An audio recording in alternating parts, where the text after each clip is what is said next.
बाळा, जरा थांब. आम्ही काय म्हणतोय ते नीट ऐक. व्हिडिओ वरती स्क्रोल करू नको. कारण आजचा संदेश तुझ्या मनाची घालमेल थांबवणारा आहे. तुझ्या मनात उठलेलं प्रश्नांचं वादळ, तुझ्या मनात निर्माण झालेली भीती, संशय या सगळ्या शंका दूर करण्यासाठी आज आम्ही आलो आहे. तुझी काळजी वाटली, तुझा आमच्यावरचा विश्वास डगमगायला लागला, म्हणून तुझ्याशी बोलावंसं वाटलं. म्हणून आज आम्ही तुझ्याशी बोलायला आलो आहे. त्यामुळे हा व्हिडिओ शेवटपर्यंत बघ आणि चॅनेलला सबस्क्राईब करायला विसरू नको. बाळा, तुझ्या आयुष्यात आजपर्यंत ज्या घटना घडल्या, मग त्याच्यामध्ये तुला आनंद देणाऱ्या असतील, त्याचप्रमाणे तुझ्या मनाला वेदना देणाऱ्या देखील असतील.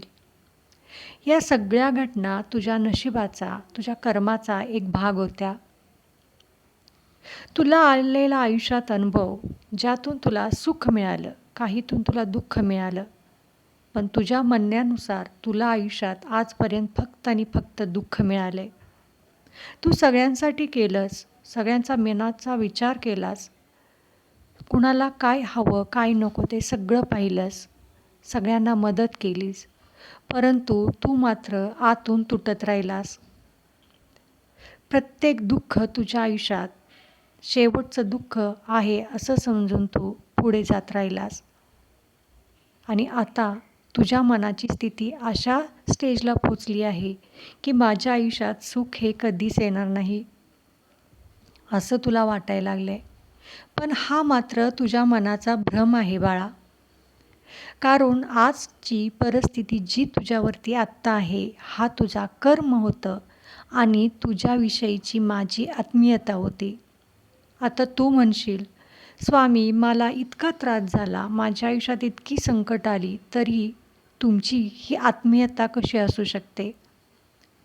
बाळा, मी माझा भक्त सहजासहजी तयार करत नाही. माझा भक्त तयार करण्यासाठी मला त्याची खूप परीक्षा घ्यायची असते.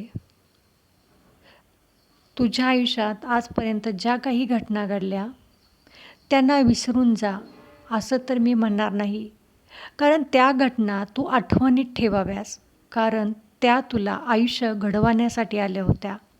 त्या घटनांमुळेच तुझं आयुष्य आत्ता घडलं आहे. तू म्हणशील, स्वामी मी कुणाचंच वाईट केलं नाही, कुणाचंही वाईट चिंतलं नाही, तरीसुद्धा या घटना माझ्या आयुष्यात घडल्या. चांगल्या लोकांनी मला दगा दिला, जवळच्याच लोकांनी माझ्या पाठीत खंजीर खुपसला. मग मी आता कोणाच्या विश्वासावरती उभा राहू? तर तू स्वतःच्या विश्वासावरती उभा राहा. तुझ्या जन्माच्या वेळेलाच बाळा मी तुझं सगळं भविष्य लिहिलं होतं. पण ते भविष्य घडवण्यासाठी तुझं मन खंबीर पाहिजे, तुझ्या मनगटातली ताकद खंबीर पाहिजे. मी फक्त तुझ्या आयुष्यात संधी देणार, पण त्याचं सोनं कसं करायचं हे तुझं तुला ठरवायचं आहे.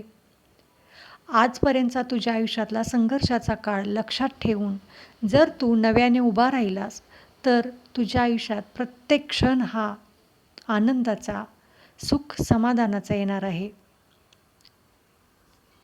तुझ्या भविष्यात येणारी चिंता, संकट या तुला आता काहीच वाटणार नाहीत. कारण तू आजपर्यंत आयुष्यात इतक्या मोठ्या परीक्षा दिल्यास की या चिंता, ही संकट तुला आता फुलाप्रमाणे वाटू लागतील. तुझ्या आयुष्याचा एक भागच आहेत असं वाटायला लागेल. कारण तू तुझ्या मनाने माझ्या चरणावरती समर्पण झाला आहेस.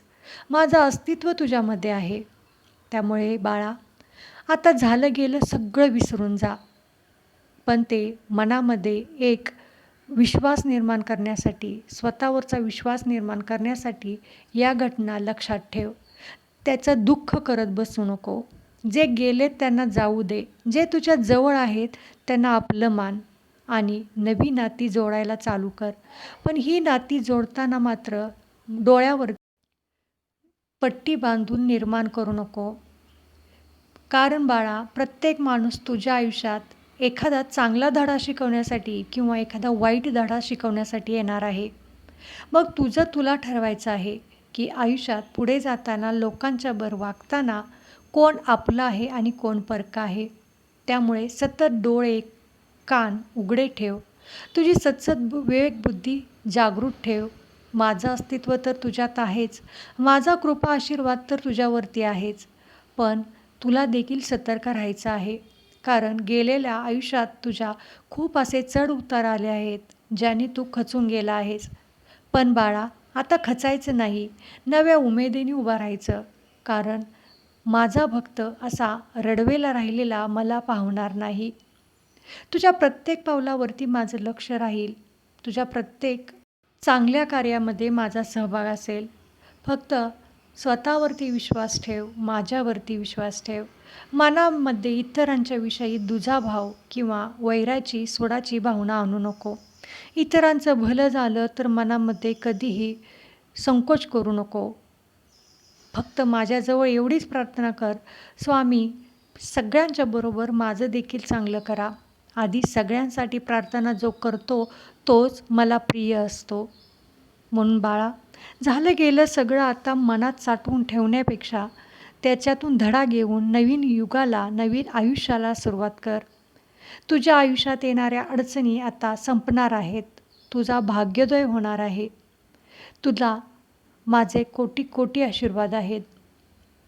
जसे भगवान श्रीकृष्णाने कुरुक्षेत्रावरती अर्जुनाच्या मनात निर्माण झालेलं संशयाचं, प्रश्नांचं वादळ शांत केलं, तसंच मी तुझ्या मनातलं वादळ शांत करण्यासाठी आलो आहे. हा व्हिडिओ तू मन लावून शेवटपर्यंत बघितलास, त्यामुळे आता तुझ्या आयुष्यात येणारा प्रत्येक क्षण हा आता आनंदाचा असेल. म्हणून बाळा, तू आता आमच्या चरणाशी लीन आहेस. त्यामुळे उद्याची काळजी करू नको. आजच्यावरती तुझा उद्याचा दिवस अवलंबून आहे. आजचा विचार कर. आजचं आयुष्य सुखासमाधानाने, आनंदाने जग. हा व्हिडिओ जर तुझ्या काळजाला भिडला असेल तर कमेंटमध्ये श्री स्वामी समर्थ लिहायला विसरू नको आणि चॅनलला सबस्क्राईब करायलाही विसरू नको.